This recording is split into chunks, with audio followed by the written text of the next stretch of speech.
నెల్లూరు జిల్లాలో జరుగుతున్న దారుణ సంఘటనలపై గంజాయిపై ఉపాధ్యాయ ఎమ్మెల్సీ పర్వతిరెడ్డి చంద్రశేఖర్ రెడ్డి నిప్పులు చెరిగారు.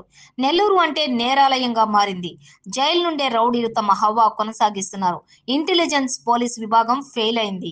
నెల్లూరులో విచ్చలవిడిగా గంజాయి దొరుకుతుంది. కూటమి ప్రభుత్వం వచ్చిన తర్వాత గంజాయి 3 పువ్వులు 6 కాయలు లాగా దొరుకుతుంది. గంజాయి బ్యాచ్ ఇళ్ల మీదకి వెళ్లే సంస్కృతి వచ్చింది. 300కే పీకలు కోస్తున్నారు. నెల్లూరులో దారుణం జరగని రోజుందా? 2024 నుండి రాష్ట్రంలో పరిస్థితులు మారాయి. విజయవాడ, విశాఖపట్నం తదితర ఏరియాలో గంజాయి వెధవలను నెల్లూరు సెంట్రల్ జైలుకు తరలించడం వల్లే నెల్లూరులో గంజాయి వ్యాపారం జోరుగా సాగుతుంది. లా అండ్ ఆర్డర్ జిల్లాలో లేదు. అధికార పార్టీ ఏం చెప్తే పోలీసులు అదే చేస్తున్నారు. ప్రతిపక్షంలో ఉండే వాళ్లను పోలీసులు భయపెడుతున్నారు. వైఎస్ఆర్సీపీ నిజం మాట్లాడితే గంజాయి కేసులు పెడతామని పోలీసులు బెదిరిస్తున్నారు. నెల్లూరులో ఇంటెలిజెన్స్ ఏం చేస్తుంది? నిద్రపోతుందా? ప్రతిపక్ష పార్టీలు వాళ్లను ఎలా ఇబ్బంది పెట్టాలో అనే విషయంలో బిజీగా ఉందా? నెల్లూరులో నేరాలు ఘోరాలు హద్దుమీరిపోయాయి. ఒరిస్సా నుండి షిప్ల ద్వారా సుమారుగా 30 మంది డెలివరీ బాయ్స్ దిగుమతి చేసుకుంటూ ఉన్నారు. 300 మంది యువతను ఉపయోగించుకుని సరఫరా చేస్తున్నారని ఎమ్మెల్సీ ఆగ్రహం వ్యక్తం చేశారు. నెల్లూరులో 6,000 మంది యువత గంజాయికి అలవాటు పడ్డారు. మెడిసిన్, ఇంజనీరింగ్ విద్యార్థులు ఎక్కువ మంది బలైపోతున్నారు. మంత్రి వారానికి ఒకసారి నెల్లూరు వస్తారు. ఒక్కసారైనా పోలీసులతో సమీక్ష నిర్వహిస్తారా అంటూ ఫైర్. ఇక 50 కుటుంబాల ఇళ్ల నుండి గంజాయి అమ్ముతున్నారు. బయటకు వెళ్లిన వ్యక్తి తిరిగి వస్తాడా అని భయం నెలకొంది. నెల్లూరు జిల్లాలో ఎవరి జోబీలో కత్తి ఉందో తెలియని పరిస్థితి. ఎస్పీ శివారు ప్రాంతాల్లో కూడా నైట్ పూట నిఘా పెంచండి, అన్ని విషయాలు బయటకు వస్తాయి. అందరికీ నమస్కారం. ఒక్క ఆంధ్ర రాష్ట్రంలోనే కాదు, భారతదేశంలోనే నెల్లూరుకి ఒక నమ్మకమైన ప్రేమకి, నిజాయితీ కలిగినటువంటి మనుషులకి ఇది ఒక నిలయంగా నెల్లూరుని అందరూ కూడా భావిస్తూ ఉంటారు. నెల్లూరు అంటే ఒక మంచి నగరం, అక్కడ ఒక నిజాయితీ ఉంటుంది, నమ్మకం ఉంటుంది అని. కానీ ఈరోజు నెల్లూరులో నిజాయితీ, నమ్మకం ఇవి లేవు. నెల్లూరు అంటే నార్కోటెక్స్కి నిలయంగా ఈరోజు మారిపోయింది. నెల్లూరు అంటే నార్కోటెక్స్ హబ్గా మారిపోయింది. నెల్లూరు అంటే నేరాల మయంగా మారిపోయింది. ఇటువంటి పరిస్థితిని ఈరోజు మనం చూస్తామని ఈరోజు కూడా కళ్ళ కూడా అనుకోలేదు. ఈరోజు నెల్లూరులో ఉన్నటువంటి పరిస్థితి, డ్రగ్స్ కానీ, రౌడీయిజం కానీ, జైళ్ళలో నుంచే క్రిమినల్స్ అంతా కూడా ఇక్కడ నేరాలని ఆర్గనైజ్ చేస్తున్నటువంటి ఈ డేంజరస్ ఎకో సిస్టమ్ని ఈరోజు మనం నెల్లూరు నగరంలో గమనిస్తూ వస్తూ ఉన్నాం. ఇది అందరూ అనుకుంటారేమో ఒక సాధారణమైనటువంటి లా అండ్ ఆర్డర్ ప్రాబ్లం ఈరోజు నెల్లూరులో ఉందని. ఈరోజు దీన్ని కేవలం ఒక లా అండ్ ఆర్డర్ ప్రాబ్లంగా మనం చూడలేం. ఇది యువతకు సంబంధించి, యువత భవిష్యత్తుకు సంబంధించి, అలానే కుటుంబాల భద్రత గురించి కానీ, సమాజంలో ఉండే శాంతి భద్రతల గురించి కానీ జరుగుతున్నటువంటి దాడిగానే ఈరోజు మనము ఈ జరుగుతున్నటువంటి పరిణామాలన్నింటినీ కూడా చూడాల్సి వస్తుంది. ఒక్క విషయం గుర్తుపెట్టుకోవాలా, ఇదే విధంగా కనుక ఇంటెలిజెన్స్ ఫెయిల్ అయితే, ఇప్పుడు ఏ విధంగా అయితే ఇంటెలిజెన్స్ ఫెయిల్ అయిందో, పోలీసు విభాగాలు ఫెయిల్ అయినాయో, భవిష్యత్తులో ఇదే విధంగా కనుక కొనసాగితే నెల్లూరు ఒక నేరాల హబ్గా కానీ, నేరగాళ్ళకి నిలయంగా కానీ ఈ నెల్లూరు మారే ప్రమాదం ఉంది. ఇది నేరాలకు సంబంధించి ఒక క్యాపిటల్గా కూడా ఉండే అవకాశం కూడా ఉందని ఈరోజు ప్రతి ఒక్కరు కూడా భావిస్తూ ఉన్నారు. మీ అందరికీ కూడా కొన్ని విషయాల వాస్తవాలు తెలియజేస్తాను. నేను ఈ గంజాయి గురించి గత కొద్ది రోజుల నుంచి కూడా నెల్లూరుకు సంబంధించి విచ్చలవిడి గంజాయి అమ్మకాలు జరుగుతూ ఉన్నప్పటి నుంచి కూడా కొంతమంది దగ్గర నుంచి ఒక డేటా కూడా కలెక్ట్ చేస్తూ ఉన్నాను. అసలు ఈ గంజాయి ఎక్కడి నుంచి వస్తూ ఉంది, ఎందుకు వస్తూ ఉంది, ఇటువంటివన్నీ కూడా విచారించడం కూడా జరిగింది. ఈ సందర్భంగా నేను గమనించినటువంటి కొన్ని వాస్తవాలను కూడా మీ ద్వారా నేను ప్రజలకు తెలియజేస్తాను. మొదటి నుంచి కూడా ఈ గంజాయి అనేది పాత రోజుల నుంచి కూడా, పూర్వీకుల దగ్గర నుంచి కూడా కొంతమంది అక్కడక్కడ గంజాయి వాడడం అనేది మొదటి నుంచి కూడా మనం గమనిస్తూ ఉండేవాళ్ళం. అలానే నెల్లూరు నగరంలో కానీ, చుట్టుపక్కల కానీ ఎవరైనా ఒక 5 మందో 6 మందో మారుమూల ప్రాంతాల్లో ఒక చెట్ల కింద కూర్చొని ఏదైనా సాయంత్రం పూట, రాత్రి పూట వారు గంజాయి తీసుకొని పిచ్చి పిచ్చిగా వాళ్ళలోనే వాళ్ళు పాటలు పాడుకుంటా, వాళ్ళు అదొక రకమైనటువంటి ఈ లోకంలో లేనట్లుగా వాళ్ళు ఎంజాయ్ చేస్తూ ఉన్నట్లుగా ఉంటారు అని చెప్పి మనం వినేవాళ్ళం. అక్కడక్కడ ఈ జరుగుతూ ఉన్నటువంటి ఆనవాళ్ళు కూడా మనం గమనించేవాళ్ళం. ఇదంతా కూడా 2024కు పూర్వం జరిగినటువంటి పరిస్థితి. 2024 తర్వాత ఈ కూటమి ప్రభుత్వం వచ్చిన తర్వాత ప్రధానంగా ఆంధ్ర రాష్ట్రంలో అనే దానికంటే కూడా నెల్లూరు నగరంలో ఈరోజు విచ్చలవిడి గంజాయితనం వచ్చింది. ఈ గంజాయి తాగిన వాళ్ళు కూడా ఎక్కడో ఒక మారుమూల ప్రాంతాల్లో కూర్చోవట్ల, వాళ్ళు ఏదో పిచ్చి పిచ్చి చూపులు, పిచ్చి పిచ్చిగా నవ్వుకోవడాలు కానీ ఇవన్నీ కూడా జరగట్ల. ఈరోజు కత్తులు పట్టుకొని నెల్లూరు నగరంలో విచ్చలవిడిగా 200-300 రూపాయలకు కూడా హత్యలు చేస్తూ ఉన్నటువంటి పరిస్థితి. ఏ విధంగా కూడా వాళ్ళు చిన్న చిన్న వస్తువులకు కూడా పీకలు కోసేటువంటి పరిస్థితిని మనం ఈరోజు నెల్లూరు నగరంలో చూస్తూ ఉన్నాం. ఇంతటి మార్పును మనం గమనిస్తాం. నేను ఈరోజు 2024 తర్వాత అనే మాట నేను మాట్లాడుతూ ఉన్నాను. దీనికి సంబంధించి ఆధారాలు కూడా నేను మీకు తెలియజేస్తాను.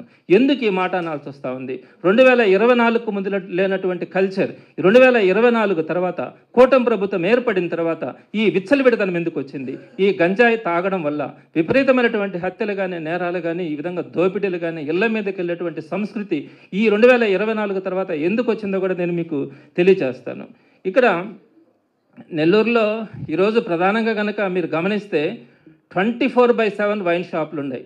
అందరికీ కూడా అందుబాటులో పర్మిట్ రూములు కానీ, బెల్ట్ షాపులు కానీ, 99 రూపాయలకి కల్తీ మద్యం కానీ, 300 రూపాయలు ఇస్తే బ్లేడ్తో పీకలు కోసే మనుషులు కానీ, కారణం లేకుండా ఇళ్ల మీద దాడులు చేసే సంస్కృతి కానీ, 300 రూపాయల కోసమే గంజాయి కోసం ప్రాణాలు ఇవ్వడం కానీ, ప్రాణాలు తీసుకోవడం కానీ, గంజాయి కిక్కులో అతి వేగంతో డ్రైవింగ్ చేస్తూ జరుగుతున్నటువంటి వాహనాల ప్రమాదాల్లో ప్రాణాలు కోల్పోతున్నటువంటి ఎంతోమంది అమాయకులు కానీ, ఇవన్నీ కూడా నిత్యకృత్యంగా చూస్తూ ఉన్నాం. ఈరోజు మనం పేపర్ తీస్తే, లేదా టీవీ ఛానల్ పెడితే, లేదా సోషల్ మీడియాలో చూస్తే నెల్లూరు నగరానికి సంబంధించి ఎక్కడో ఒక దగ్గర హత్య, ఆ రోజు జరగని రోజు అంటూ ఈరోజు మనకు కనిపించట్లా. దీనికి అంతా కారణం 2024 నుంచి ప్రారంభమైంది అని చెప్పి నేను ఇందాక కూడా చెప్పాను. దానికి సంబంధించినటువంటి ఒక వాస్తవాన్ని నేను మీ దృష్టికి తీసుకొని వస్తా ఉన్నాను. ఇంతకుముందు వైజాగ్ కానీ అక్కడ ఉన్నటువంటి కొన్ని ప్రాంతాల్లో ఒరిస్సా నుంచి గంజాయి దిగుమతి చేసుకొని అక్కడ కొన్ని ప్లేసెస్లో ఈ గంజాయి అమ్మకం అనేది ఎక్కువగా జరుగుతూ ఉండింది. అక్కడ కొంతమందిని అరెస్ట్ చేయడం కానీ, జగన్మోహన్ రెడ్డి గారి గవర్నమెంట్లో దీని మీద మీకు అందరికీ కూడా తెలుసుంటుంది. సుమారుగా 1,00,000 కేజీలు గంజాయిని, సుమారుగా 400 కోట్ల రూపాయల గంజాయిని పట్టుకోవడం కానీ, మొత్తం మీద దాన్నంతా కూడా తగలబెట్టినటువంటి పరిస్థితిని మనం చూసినాం. ఆ పరిస్థితుల నుంచి అన్నీ కూడా ఎక్కడ ఎక్కువ జరిగినాయి, వైజాగ్ కానీ, రాజమండ్రి కానీ, ఆ ప్రాంతాల్లో కూడా ఎక్కువగా పట్టుబడడం కానీ జరిగితే వాటన్నింటిని కూడా ఎక్కడికక్కడ సివియర్ యాక్షన్స్ తీసుకొని వాటన్నింటిని కూడా అరెస్ట్ చేయడం కానీ ఈ విధంగా జరిగినాయి. అయితే ఎక్కడైతే ఆ ప్రాంతాల్లో జరుగుతూ ఉన్నప్పుడు అక్కడ ఉన్నటువంటి క్రిమినల్స్ అందరినీ అరెస్ట్ చేసి అక్కడ ఉన్నటువంటి జైలుల్లో పెడతా ఉన్నటువంటి పరిస్థితుల్లో 2024లో కూటమి ప్రభుత్వం వచ్చిన తర్వాత ఇంటర్ జోనల్ చేంజెస్ అన్నది కొన్ని చేసినారు. అందులో భాగంగా ఎక్కడైతే క్రైమ్ జరుగుతుందో ఆ ఖైదీల్ని అక్కడ ఉన్నటువంటి జైలులో కాకుండా వేరే ప్రాంతంలో, వేరే జోన్లో ఉన్నటువంటి జైలులోకి మార్చేటువంటి పరిస్థితిని 2024లో కూటమి ప్రభుత్వం వచ్చిన తర్వాత తీసుకురావడం కూడా జరిగింది. ఇందులో భాగంగా ఆ ప్రాంతాల్లో ఉన్నటువంటి ఎక్కడైతే వైజాగ్ కానీ ఆ చుట్టుపక్కల ప్రాంతాల్లో ఉన్నటువంటి ఈ వైజాగ్ ఈ డ్రగ్స్కి సంబంధించి, ఈ గంజాయికి సంబంధించినటువంటి క్రిమినల్స్ ఎవరైతే ఉండారో వారందరినీ కూడా అక్కడ జైలులో నుంచి వారందరినీ కూడా నెల్లూరు జైలుకి ట్రాన్స్ఫర్ చేయడం జరిగింది. అక్కడ ఉన్నటువంటి క్రిమినల్స్ అందరినీ కూడా ఈ గంజాయి బ్యాచ్ని కానీ ఈ విధంగా క్రైమ్ చేసేటువంటి వాళ్ళందరినీ కూడా నెల్లూరు జైలుకి తరలించడం కూడా జరిగింది. ఇక్కడ నెల్లూరు జైలుకి వాళ్ళు వచ్చిన తర్వాత ఇక్కడ స్థానికంగా ఉన్నటువంటి ఎవరైతే చిన్న చిన్న దొంగతనాలు చేసో, చిన్న చిన్న దోపిడీలు చేసో, ఇక్కడ జైలు పాలైనటువంటి కొంతమంది అమాయకమైనటువంటి పేదలైనటువంటి నేరస్తులు ఎవరు ఉన్నారో వారందరితో కూడా ఈ వైజాగ్ నుంచి ఆ పరిసర ప్రాంతాల నుంచి వచ్చినటువంటి గంజాయి బ్యాచ్ వీళ్ళతో ఫ్రెండ్షిప్ చేసి వీళ్ళని పావులుగా వాడుకొని మేము అక్కడి నుంచి గంజాయిని మీకు పంపిస్తాము, మీరు నెల్లూరులో ఒక చైన్ సిస్టంలో ఈ గంజాయి అమ్మకాన్ని మీరు చేయాల్సి వస్తుందని చెప్పి ఒక ఫ్రెండ్షిప్ చేసుకొని వీరందరినీ కూడా జైలులో నుంచి బయట వస్తా ఉన్న తర్వాత వీరందరినీ కూడా ఉపయోగించుకొని ఆ వైజాగ్ నుంచి వచ్చినటువంటి ఏదైతే గంజాయి బ్యాచ్ ఉందో వీరందరి ద్వారా ఈరోజు నెల్లూరులో విచ్చలవిడిగా గంజాయి అమ్మకాన్ని ప్రారంభిస్తూ ఉన్నారు. ఒకప్పుడు లేదు, 2024కు ముందు అక్కడక్కడ ఎక్కడో ఒక దగ్గర ఈ గంజాయి అమ్మకాలు ఉన్నాయి. కానీ ఈ పరిస్థితులు వచ్చిన తర్వాత ఎక్కడైతే ఈ జోనల్ ఇంటర్చేంజెస్ జరిగి ఖైదీలందరినీ కూడా, బయట ఉన్నటువంటి ఖైదీలందరినీ కూడా ఎక్కడైతే క్రైమ్ ఎక్కువ చేసినారో వారందరినీ కూడా నెల్లూరు జైలుకి తరలించినారో అక్కడ ఉన్నటువంటి ఖైదీలు మన ఖైదీలని ట్రైనింగ్ చేసుకొని జైలు లోపలనే పావులుగా వాడుకొని వారందరి దగ్గర కూడా ఈరోజు గంజాయి వ్యాపారం చేయించే పరిస్థితి ఈరోజు మనం నెల్లూరు నగరంలో చూస్తూ ఉన్నాం. విచ్చలవిడితనం వచ్చేసింది. లా అండ్ ఆర్డర్ ఎక్కడ కూడా లేదు. దానికి సంబంధించినటువంటి అధికారులు కానీ మొత్తం కూడా ఏదైతే మీరు మన అధికార పక్షం ఉందో అధికార పార్టీ ఏం చెప్తే అది వినేటువంటి పరిస్థితుల్లో ఈరోజు పోలీస్ యంత్రాంగం కానీ అధికారులు కూడా తయారైనారు. ఎక్కడ కూడా మీరు చూడండి, రౌడీ షీట్లు ఓపెన్ చేసినా కూడా ప్రతిపక్షంకి సంబంధించినటువంటి కుటుంబ తగాదాలు కానీ ఏదైనా కూడా సివిల్ మ్యాటర్స్లో కానీ ఏదైనా తప్పు చేస్తే వాళ్ళని తీసుకెళ్లి రౌడీ షీట్లు ఓపెన్ చేయడం, వాళ్ళ మీద గంజాయి కేసులు పెట్టడం. అంతేగాని అధికార పార్టీలో ఉన్నటువంటి నిజమైనటువంటి రౌడీ షీటర్స్ను కూడా ఈరోజు ఎక్కడా కూడా నెల్లూరులో అరెస్ట్ చేసినటువంటి పరిస్థితి కనిపించట్లా. ఎక్కడైనా కూడా అధికార పార్టీకి సంబంధించినటువంటి వాళ్ళు కానీ అటువంటి వాళ్ళు కనుక డ్రగ్స్ కానీ గంజాయి కానీ ఎక్కడైనా కూడా అమ్ముతూ ఉంటే కూడా వాళ్ళ జోలికి కూడా పోయినటువంటి పరిస్థితిని ఈరోజు మనం చూస్తూ ఉన్నాం.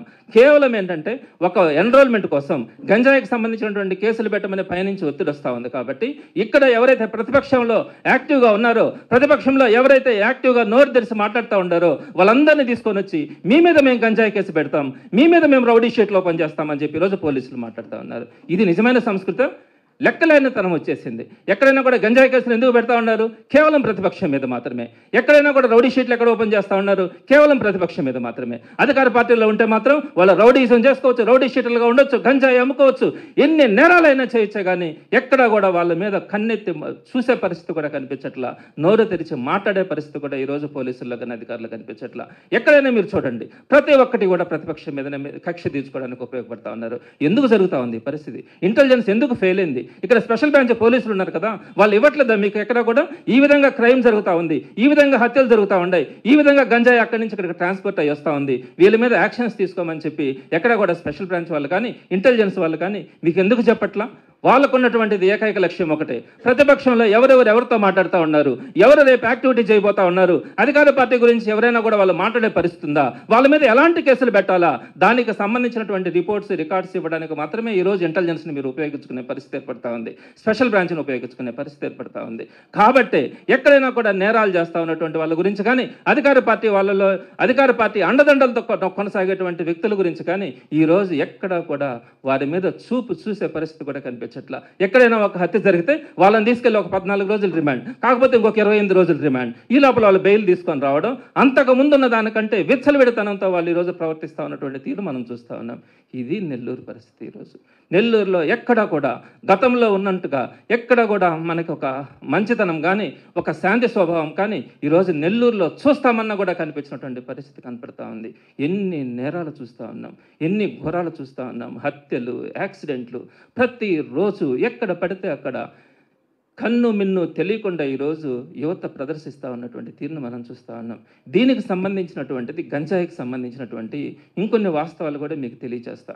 ఒకటి ఏంటంటే, ఈ గంజాయి అన్నది ఒరిస్సా నుంచి మనకు ఎక్కువగా ఇంపోర్ట్ అవుతూ వస్తూ ఉంది. అక్కడ 2 కిలోల 250 గ్రాములతో ఒక పార్సిల్ని తయారు చేస్తూ ఉంటారు.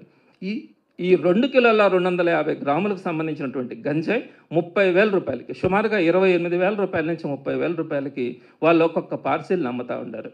వీళ్ళు ఇక్కడి నుంచి ఏదైతే ఆ పార్సిల్స్ వస్తాయో 3 అంచెలలో నెల్లూరులో అది రీచ్ కావడం కానీ దాన్ని ఇక్కడ అమ్మకం చేయడం కానీ జరుగుతూ ఉంది.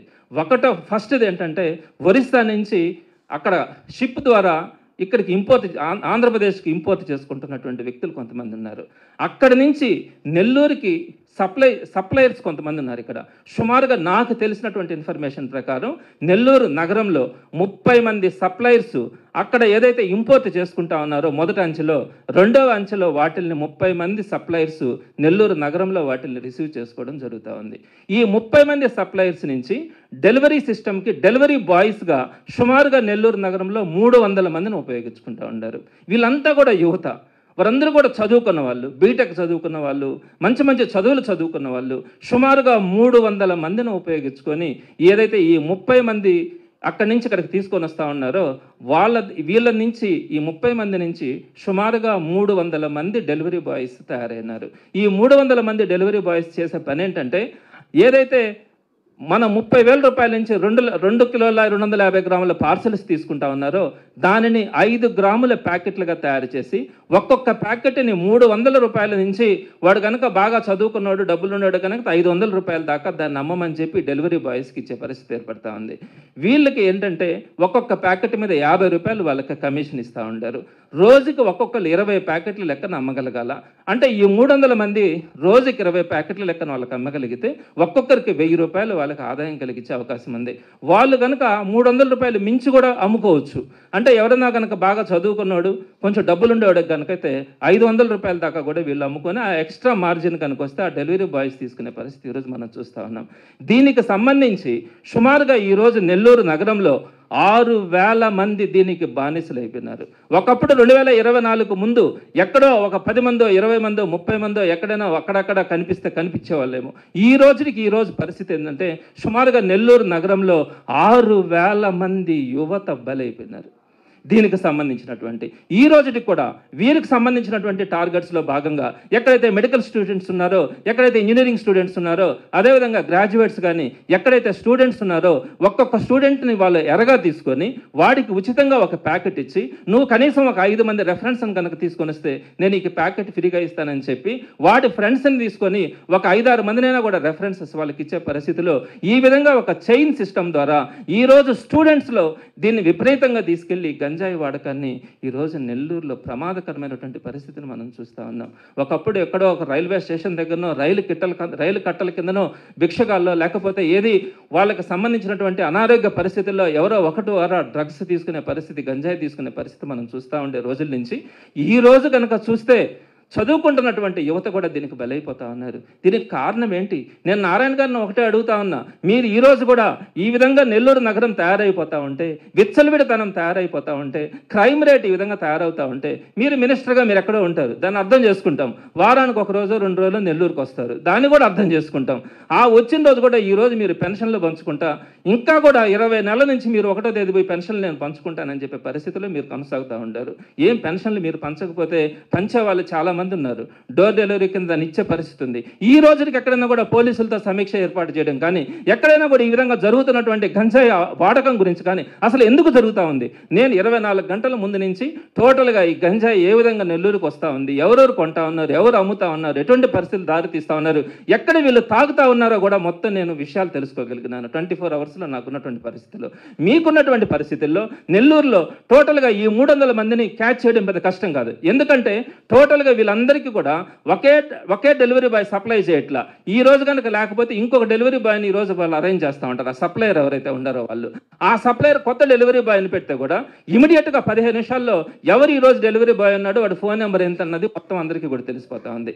అట్లాంటి పరిస్థితుల్లో ఎవరైనా ఒకరిని క్యాచ్ చేస్తే మనం టోటల్గా ఈ 300 మందిని కనుక పట్టుకోగలిగితే వారి ద్వారా మనం టోటల్గా కంట్రోల్ చేసే పరిస్థితి ఉంటుంది. అదేవిధంగా ఎవరైతే ఈరోజు ఈ సమస్యలను ఫేస్ చేస్తూ ఉంటారో స్టూడెంట్స్ కానీ యువత కానీ ఇక్కడ ఉన్నటువంటి పరిస్థితుల్లో ఈ డ్రగ్స్కి అలవాటు పడిపోయి నిర్వీర్యం అయిపోతూ ఉంటారో వాళ్ళకి రీహాబిలిటేషన్ అరేంజ్ చేయాల్సిన పరిస్థితి ఈ రోజు అధికారుల మీద కూడా ఉంటుంది. మీరు ఎక్కడైనా కూడా వాళ్ళకై వాళ్ళు స్వచ్ఛందంగా వస్తే మీరు రీహాబిలిటేషన్ సెంటర్కి పంపిస్తారంట. ఎక్కడైనా సాధ్యమైంది? ఎక్కడైనా కూడా వాళ్ళకై వాళ్ళు నేరుగా వచ్చి నేను తాగుడు మానేస్తాను, నాకు రీహాబిలిటేషన్ ఇవ్వండి అని చెప్పి పోలీసులను కానీ అధికారులను కానీ అడిగే పరిస్థితి ఎక్కడైనా ఉంటుందా? ఎక్కడా కూడా ఉండదు. మీరు క్యాచ్ చేయాలా? మీ దగ్గర ఉండే ఇంటెలిజెన్స్ అంత మాత్రం పనిచేయట్లేదా? విచ్చలవిడిగా వాళ్ళు ఎక్కడి నుంచో తీసుకొని వచ్చి మైగ్రేట్ అయ్యి, నేను ఇంకొక విషయం కూడా చెప్తా ఉన్నా, కార్లలో తెస్తే పట్టుకుంటారని చెప్పి 2 వీలర్స్లో వైజాగ్ నుంచి నెల్లూరుకు తీసుకొని వస్తూ ఉండారు ఈరోజు డ్రగ్స్ని. మరి ఇట్లాంటి పరిస్థితుల్లో విచ్చలవిడిగా మీకు నేను సుమారుగా ఒక 50 కుటుంబాలలో ఈరోజు ఇళ్లలో నుంచి అమ్ముతూ ఉంటారు. అంటే ఈ డెలివరీ బాయ్స్ బయటకు వెళ్ళి అమ్మడమే కాకుండా ఇళ్లలో నుంచి కూడా అమ్మే పరిస్థితిని మనం ఈరోజు చూస్తూ ఉన్నాం. వారందరికీ కూడా ఒక పేదరికం, ఎవరు కూడా మనుషులు చెడిపోవాలని, ఈ సమాజం ఈ విధంగా తయారు కావాలని ఏ వ్యక్తి కూడా అనుకోడు. వాళ్ళకున్నటువంటి పేదరికం, ఆ పేదరికానికి కారణం కూడా ఈరోజు కూటమి ప్రభుత్వం అని తెలియజేస్తూ ఉండ. మీకు ఇష్ట ప్రకారం ఎంతో మందిని సుమారుగా 2,40,000 మందిని సుమారుగా వాలంటీర్లుగా పనిచేసుకుంటూ అంతో ఎంతో సంపాదించుకుంటుంటే వాళ్ళని తీసుకొని నడు రోడ్డు మీద నిలబెడతారు, వాళ్ళకి పని బట్ట లేకుండా. డ్వాక్రా మహిళలకు సంబంధించి ఈరోజు ₹1 ఆదాయం లేకుండా మహిళలందరినీ కూడా మీరు ఈరోజు రోడ్డు మీద నిలబెట్టేటువంటి పరిస్థితి. అదేవిధంగా ప్రభుత్వ మద్యం దుకాణాలు ఉంటే వాటిని ఎత్తేసినటువంటి పరిస్థితి. ఈ విధంగా మీకు విచ్చలవిడిగా ఎక్కడ పడితే అక్కడ మీకు నచ్చిన వాళ్ళకి మాత్రమే ఉద్యోగాల్లో ఉంచుకొని నచ్చిన వాళ్ళని 1000 మందిని మీరు రోడ్డు మీదకి పంపించేస్తా ఉన్నారు. సంక్షేమ పథకాల ద్వారా ఈరోజు పేదవాళ్ళని ఆదుకునే పరిస్థితి కూడా లేదు. ఈ కారణాలన్నింటితో ఈరోజు మహిళలు కూడా రోడ్డు మీదకి వచ్చి ఇట్లాంటి వ్యాపారాల్లో వాళ్ళు పాల్గొనడం కూడా జరుగుతూ ఉంది. అదేవిధంగా వాళ్ళ బిడ్డలు కనుక వ్యాపారం చేస్తూ ఉంటే ప్రోత్సహించే పరిస్థితి కూడా ఈరోజు తల్లిదండ్రులు కొంతమంది వెళ్తూ ఉన్నారంటే ఆ తల్లిదండ్రుల బాధను ఏంటో అర్థం చేసుకోవాలా. ఈరోజు అన్ఎంప్లాయ్మెంట్ కానీ, పేదరికం కానీ, మీ చేతగాని ప్రభుత్వం వల్ల ఈరోజు ఎక్కడ కూడా మనీ రొటేషన్ లేక, వ్యాపారాలు లేక, ఎక్కడ కూడా ఉద్యోగాలు కూడా లేక, సరైనటువంటి కూలీ నాలి లేక, ఈరోజు ఎక్కడ కూడా కన్స్ట్రక్షన్ కూడా సరిగ్గా లేనటువంటి పరిస్థితుల్లో, రియల్ ఎస్టేట్ పడిపోయినటువంటి పరిస్థితుల్లో అనేక మంది వీటన్నిటికీ కూడా రోడ్డును పడి వాళ్ళకి దైనందిక జీవితం కూడా గడవక ఈ డ్రగ్స్కి కానీ, లేకుంటే వాళ్ళు ఇచ్చేటువంటి చీప్ లిక్కర్లకు కానీ అలవాటు పడిపోయి ఆ డబ్బుల కోసం, ఆ 300 రూపాయల కోసం పీకల కోసైనా సరే ఆ 300 రూపాయలు సంపాదించుకొని తీసుకెళ్ళి డ్రగ్స్ తాగే పరిస్థితిని ఈరోజు మనం నెల్లూరులో చూస్తూ ఉన్నాం. ఇటువంటి పరిస్థితిని మనం ఊహించుకున్నామా అని అడుగుతా ఉన్నా. ఎక్కడైనా కూడా నెల్లూరు అంటే ఈ విధమైనటువంటి పరిస్థితి ఉంటుందా అని అనుకున్నాం. ఎప్పుడైనా అనుకున్నారా ఎవరైనా బయట ఉండే వాళ్ళు కూడా? ఎక్కడ కూడా అనుకున్నటువంటి పరిస్థితి కూడా లేదు. మరి ఈరోజు మనం అనుభవిస్తూ ఉన్నాం. రోడ్డును పోతే బయట మనం కనుక రోడ్లో అడుగు పెడితే ఎవరి దగ్గర ఎవరు డ్రగ్స్ తీసుకొని ఉండారో, ఎవరు బొడ్డులో కత్తుందో కూడా తెలియనటువంటి పరిస్థితి. ఈ డ్రగ్స్ తీసుకున్న వాళ్ళ పరిస్థితి కూడా నేను ఒకటి చెప్తా. కేవలం డ్రగ్స్ మాత్రమే అంటే గంజాయి మాత్రమే తీసుకుంటే వాళ్ళలో ఉన్మాదం పెరగదు, క్రైమ్నెస్ పెరగదు. వాళ్ళు ప్రశాంతంగా వాళ్ళు ఎక్కడో నవ్వుకుంటా విచిత్రమైనటువంటి కేకలతో వాళ్ళు మారుమూల ప్రాంతాల్లో ఉండాలని కోరుకుంటారు. ఎప్పుడైతే ఈ గంజాయి ప్లస్ చీప్ లిక్కర్ కనుక తోడవుతుందో వాళ్ళలో క్రైమ్నెస్ పెరుగుతుంది, క్రిమినల్ నేచర్ పెరిగిపోతూ ఉంది. అటువంటి వాళ్ళు తల్లిలే, చెల్లిలే, పెళ్ళాంలే, ఎవరినైనా కూడా ఎంతటి అఘాయితమైన వాడికి కావాల్సినటువంటి 200-300 రూపాయల కోసం ఏ పరిస్థితిలోకైనా తీసుకెళ్లే పరిస్థితిని ఈరోజు మనం నెల్లూరు నగరంలో చూస్తూ ఉన్నాం. ఈ కాంబినేషన్ ఏదైతే గంజాయి తీసుకొని వెంటనే చీప్ లిక్కర్ తీసుకుంటాడో అటువంటి వాళ్ళని ఎవ్వరు కూడా కంట్రోల్ చేసేటువంటి పరిస్థితిలో ఈరోజు మనం రోడ్డు మీద పోతా ఉంటే ఎవరన్నా రోడ్డు మీద ఏదైనా ఉంటే కూడా అడిగే పరిస్థితి కూడా కనిపించట్లా. వాడు ఏ పరిస్థితిలో ఉంటాడో, వాడు ఎలా రియాక్ట్ అవుతాడో, వాడు ఏ అఘాయిత్యం చేస్తాడోనని చెప్పి ఈరోజు సామాన్యుడు కూడా ఆలోచించేటువంటి పరిస్థితి మనం నెల్లూరు నగరంలో చూస్తూ ఉన్నాం. ఉత్త పుణ్యానికి పెంచలయ్య గారిని చంపేశారు. ఏం చేశాడో పెంచలయ్య గారు? ఒక మంచి చేద్దాం, సమాజాన్ని బాగుపరచాలా అనే ఆలోచనతో ఆయన ముందుకు వచ్చినప్పుడు అటువంటి వ్యక్తిని అతి దారుణంగా చంపేశారు. అక్కడికి వచ్చినటువంటి వాళ్ళలో చాలామందికి అక్కడ ఒక హత్య జరుగుతుందని కూడా తెలియదు. కేవలం వాళ్ళకి ఒక 300 రూపాయల గంజాయి ప్యాకెట్లు ఇచ్చి అక్కడికి తీసుకొని వస్తే ఆ హత్య జరిగిన తర్వాత మాత్రమే వాళ్ళ హత్య దగ్గరికి వచ్చినామని తెలిసినటువంటి పరిస్థితుల్లో కూడా మనము గమనించాం, తెలుసుకున్నాం ఈ విషయాన్ని కూడా. ఇట్లాంటి ప్రవృత్తి, ఇట్లాంటి పరిస్థితులు ఈరోజు మనం నెల్లూరు నగర నియోజకవర్గంలో కానీ, నెల్లూరు నగరంలో కానీ మనం గమనిస్తూ వస్తూ ఉన్నాం. దీనికి ఇమీడియట్గా పోలీసులు కానీ, అధికారులు కానీ చేయాల్సినటువంటిది, మీకు ఎక్కడ కూడా హైవే పోలీసింగ్ ఎందుకు లేదండి? ఎందుకు జరగట్లా? దాని మీద రివ్యూస్ ఎందుకు జరగట్లా? పనికి మాలినటువంటి రివ్యూస్ పెట్టుకుంటా ఉన్నారు చాలామంది. ఎక్కడ ఇల్లు కొట్టేసేయాలా, జేసీబీలతో ఎక్కడ ఇల్లు తొలగించాలా, అదేవిధంగా ఏ విధంగా పెనాల్టీలు వేయాలా, ఏ విధంగా పన్నుల్ని అధికమైనటువంటి పన్నుల్ని మనం రాబట్టాలా, ఇటువంటి వాటి గురించి మీరు రివ్యూలు పెడతా ఉండారే. ఇట్లాంటి ప్రాబ్లమ్స్ ఏదైతే ఉన్నాయో హైవే మీద జరుగుతున్నటువంటి పోలీసింగ్ వ్యవస్థ గురించి కానీ, మనకున్నటువంటి ఇంటెలిజెన్స్ గురించి కానీ, వాళ్ళు ఎందుకు ఈ ఇష్యూస్ అన్నింటినీ కూడా మన ముందుకు తీసుకురావట్లేదు అనే విషయాన్ని మీరు ఎందుకు గమనించట్లేదని నేను మంత్రి గారిని కూడా కోరుతా ఉన్నా. నైట్ బీట్ వ్యవస్థ ఉంది అసలు ఇప్పుడు ఎక్కడన్నా మీరు చూడండి. ఎవరన్నా ఎక్కడన్నా కనుక కారు ఆపితే డోర్ కొట్టి 200 రూపాయలు 300 రూపాయలు తీసుకోవడం తప్ప ఖచ్చితమైనటువంటి నైట్ బీట్ సిస్టమ్ ఎక్కడన్నా ఈరోజు మారుమూల ప్రాంతాల్లోకి వెళ్ళి ఆ నైట్ బీట్ వ్యవస్థ అన్నది ఈరోజు ఎక్కడ కూడా కనిపించట్లా. వీళ్ళు కనుక ఏదైనా ప్రాబ్లమ్స్ కనుక గమనిస్తే దాన్ని ఎస్పీ గారికి కనుక రిప్రజెంట్ చేయగలిగితే కొన్ని మనం సిస్టమ్ని మనం రెనోవేట్ చేసుకునే దానికి అవకాశం ఉంటుంది. నేను మరలా కూడా చెప్తా ఉన్నా, ఇది పెద్ద తెలుసుకోలేనటువంటి ఇంటర్నేషనల్ నెట్వర్క్ అయితే మాత్రం కాదు గంజాయికి సంబంధించినటువంటిది. ఇది చాలా లిమిటెడ్ నెట్వర్క్. సుమారుగా ఒక 300 మంది ఎంటైర్ సిటీలో 300 మంది చేస్తున్నటువంటి వ్యవస్థ. ఈ 300 మందిని ట్రేస్ అవుట్ చేయడం ఇప్పుడున్నటువంటి పోలీస్ వ్యవస్థకి పెద్ద కష్టం కాదు. ఎస్పీ గారు కూడా మీరు ఒకటి గమనించుకోవాలా, మీరు ఈ మంచి ఒక ఆఫీసర్ అని కూడా విన్నాం, కానీ ఇక్కడ చేతల్లోకి వచ్చేటప్పటికి ఎక్కడ కూడా కనిపించట్లా, ఎక్కడ కూడా హడావిడి కనపడతా ఉంది. ఈరోజు కూడా రౌడీ షీటర్స్ని రోడ్డు మీద ఏదో తిప్పినారని విన్నాం. వాళ్ళల్లో కూడా నాకు తెలిసి అది కూడా సరైనటువంటి, ఎక్కడైతే మనకి రిజల్ట్ ఓరియంటెడ్గా మనం కనుక చేయగలిగితేనే మనకి ఏదైనా కూడా మంచి సొల్యూషన్స్ వచ్చేదానికి అవకాశం ఉంటుంది. సరైనటువంటి మీరు అవగాహన తీసుకొని వీటన్నిటిని కూడా కంట్రోల్ చేయలేకపోతే నెల్లూరు నాశనం అయ్యే పరిస్థితి ఉంది. నెల్లూరులో ఉన్నటువంటి బిడ్డలు ఈ సమాజానికి దూరం అయ్యే పరిస్థితి ఉంది. ఈ విషయాన్ని మీరు అందరూ కూడా అర్థం చేసుకోవాలా. మహిళలు ఏంటండి ఈ క్రైమ్ రేట్లో పాల్గొనడం? ఎందుకు వచ్చింది నెల్లూరులో ఈ వ్యవస్థ? మీరు ఆలోచించండి ఈ విషయాన్ని అన్నింటినీ కూడా.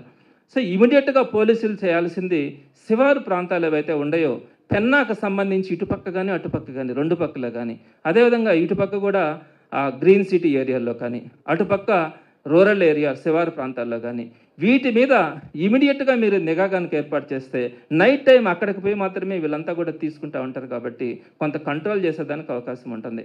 అదేవిధంగా కౌన్సిలింగ్ సిస్టమ్ ఎవరైతే మనం పట్టుకుంటామో వాళ్ళ పేరెంట్స్ని కూడా పిలిపించాలా, వాళ్ళ ఫ్యామిలీ మెంబర్స్ని కూడా పిలిపించాలా, వాళ్ళకి కౌన్సిలింగ్ ఇవ్వాలా. మనం పిల్లకాయలను మాత్రమే తీసుకొని వచ్చి వాళ్ళకి ఏదో కౌన్సిలింగ్ చేస్తున్నారని పంపిస్తే మార్పు రాదు. ఇక్కడ ఇంకొకటి కూడా గుర్తుపెట్టుకోవాలా, మీరు ఉద్యోగాలు ఇవ్వకున్నా పర్లేదు కానీ ఉన్నటువంటి ఉద్యోగాలని పీకేసి వాళ్ళ రోడ్డు మీద నిలబెడితే వాళ్ళు జీవనోపాధి కోసం ఇటువంటి పనులన్నీ చేసేదానికి కూడా కనపడుతూ ఉంది.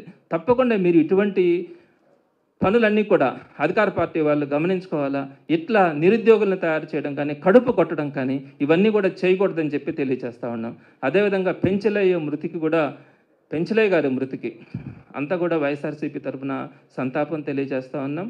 వారు ఏదైతే సమ్మె చేయాలనుకుంటా ఉన్నారో వైఎస్ఆర్సీపీ సిటీ నియోజకవర్గానికి సంబంధించినటువంటి సమస్య కూడా కాబట్టి ఇది తప్పకుండా వారికి మా నెల్లూరు నగర వైఎస్ఆర్సీపీ నియోజకవర్గం నుంచి సంపూర్ణ మద్దతు ఉంటుంది. వారి కుటుంబానికి సంపూర్ణ సంతాపాన్ని కూడా వైఎస్ఆర్సీపీ నుంచి తెలియజేయడం జరుగుతూ ఉంది.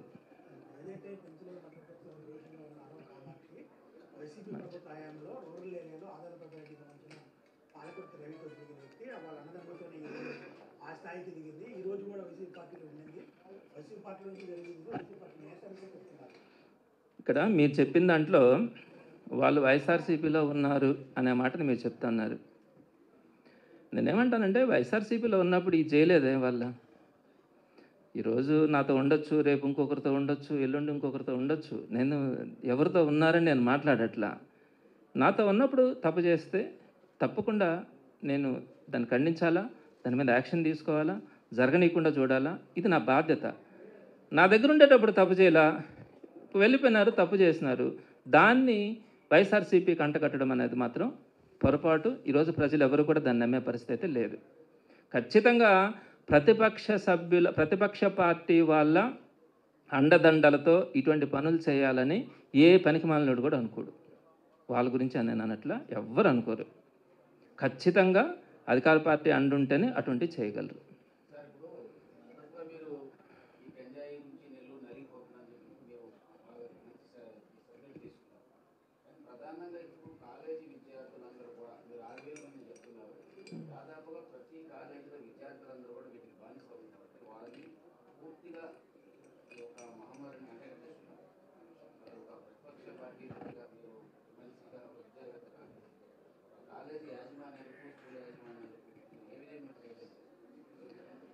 ఇది మనం ఎప్పుడు కూడా ఒక చెట్టుకు ఒక సమస్య వస్తే చెట్టు శిఖరాగ్రాన మనం రిపేర్లు చేస్తే దానికి మందు చల్లితే దానికి ఆ చెట్టుకు సంబంధించినటువంటి మంచి జరగదు.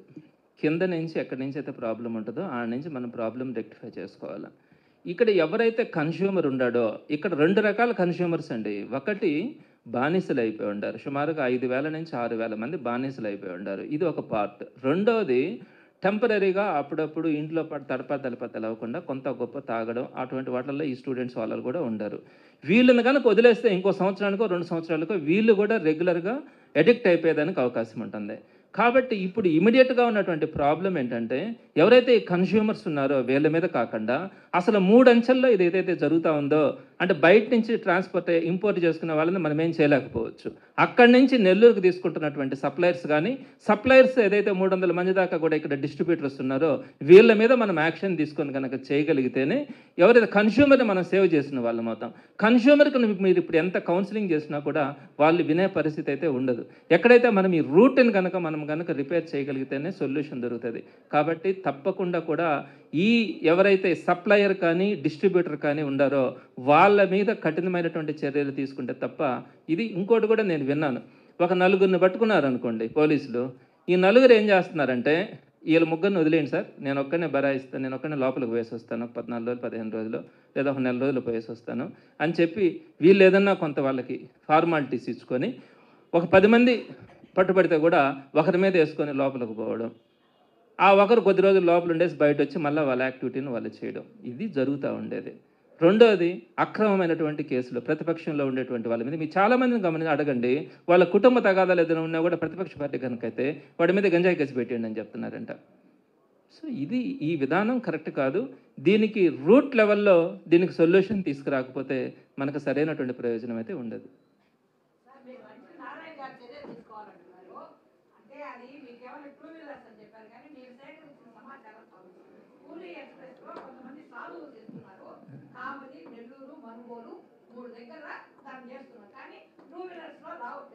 నేను ఒక మాట చెప్తున్నానక్క, నేనేమంటున్నానంటే కార్లలో తీసుకొచ్చే సంస్కృతి పోయింది అన్నాను.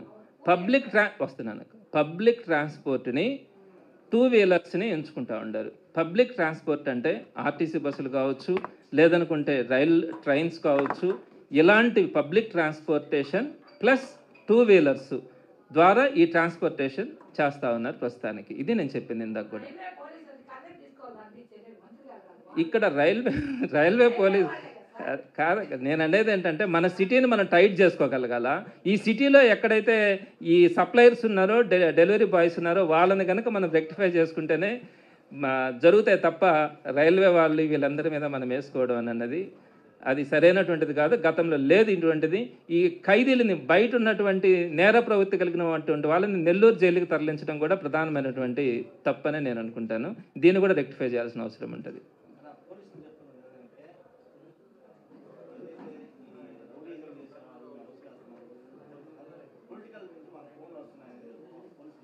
చేతకానితనం. నేనేమంటానంటే గతంలో ఎస్పీలుగా చాలామంది పనిచేశారు. పిహెచ్డి రామకృష్ణ గారు కానీ, అలానే కొంతమంది గ్రేట్ పర్సనాలిటీస్ ఉండే వాళ్ళు ఎప్పుడు కూడా వినలా ఇటువంటి అన్నీ కూడా. ఏదన్నా రాజకీయాల ఒత్తిడి వస్తే కూడా వాళ్ళు వినకుండా కొంచెం కఠినంగా ఉన్నటువంటి పరిస్థితులు మనం చూసినాం. అటువంటి పరిస్థితి ఈరోజు పోలీస్ అధికారులు కూడా తీసుకోగలగాలి.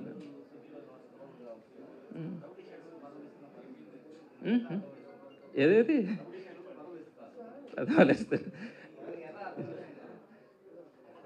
రౌడీ షీటర్లలో మార్పులు వస్తే మంచిదే. వాళ్ళలో నేర ప్రవృత్తి కొనసాగిస్తే మాత్రం ఎవరైనా కూడా దానికి రాజకీయాలకు అతీతంగా ఖండించాల్సిన అవసరం ఉంటుంది. రౌడీ షీటర్లుగా పెట్టిన వాళ్ళందరూ నేరస్తులు అయితే కాదు. వీళ్ళు రాజకీయ కారణాలతో 1 కేసు 2 కేసులు ఉన్నా కూడా ప్రతిపక్షం కనుకైతే వాళ్ళ మీద రౌడీ షీట్లు కట్టేస్తున్నారు. వాళ్ళందరినీ మనం కనుక అంటరాని వాళ్ళుగా చూస్తా పోతే మాత్రం సమాజం ఇబ్బంది పడే పరిస్థితి ఉంటుంది. ఇది మీరందరూ కూడా గమనించాల్సింది. బయట దీనికి సంబంధించినటువంటి లీడర్స్ అందరితో ఒక ప్లకార్డ్స్ పట్టుకునే కార్యక్రమం ఒకటి పెట్టామన్నా, మీరు కొంచెం బయట దాకా